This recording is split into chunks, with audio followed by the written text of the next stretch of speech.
വേലൂർ ഗ്രാമകം നാടകോത്സവത്തിന് അരങ്ങുണരുമ്പോൾ ഏറ്റവും ശ്രദ്ധേയമാകാറുള്ളത് അലങ്കാരങ്ങളാണ്. തുണികൊണ്ട് പൂക്കൾ നിർമ്മിക്കുന്ന തിരക്കിലാണ് വേലൂർ ഗ്രാമവാസികൾ.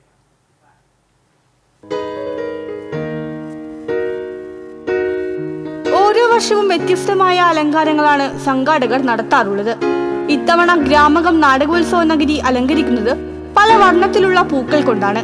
കുട്ടികളും വനിതകളും ഉൾപ്പെടുന്ന സംഘങ്ങൾ പൂക്കൾ നിർമ്മിച്ചുകൊണ്ടിരിക്കുകയാണ്. 50,000-ന് മുകളിൽ പൂക്കൾ അലങ്കാരത്തിന് വേണ്ടിവരും. നാടകം കാണുവാനുള്ള ആവേശം പോലെ തന്നെ അലങ്കാര പണികളിലും പങ്കാളികളാവുകയാണ് നാട്ടുകാർ. ഈ പൂക്കൾ ഉണ്ടാക്കിക്കൊണ്ടിരിക്കുന്നത് നമ്മുടെ വേലൂർ തന്നെ പല ഭാഗങ്ങളിലെ അമ്മമാരും പെങ്ങന്മാരും പ്രത്യേകിച്ച് കൊച്ചുകുട്ടികൾ അവരാണ് ഇതൊക്കെ വളരെ ആവേശപൂർവ്വം ചെയ്തുകൊണ്ടിരിക്കുന്നത്. നമ്മളെല്ലാ വർഷവും വ്യത്യസ്തമായ രീതിയിൽ അലങ്കരിക്കാറുണ്ട്. ഇപ്രാവശ്യം ഈ പൂക്കൾ വെച്ചിട്ടാണ് നമ്മൾ ചെയ്യുന്നത്. കഴിഞ്ഞ വർഷം സാരികൾ കൊണ്ടുള്ള അലങ്കാരമായിരുന്നു ഗ്രാമകത്തിൽ ഉപയോഗിച്ചത്. 3500-ൽ കൂടുതൽ സാരികളാണ് ഇതിന് ഉപയോഗിച്ചത്. വേലൂരിലെയും പരിസര ഗ്രാമങ്ങളിലെയും വീടുകളിൽ നിന്നാണ് സാരികൾ ശേഖരിച്ചത്. DCV എരുമപ്പെട്ടി.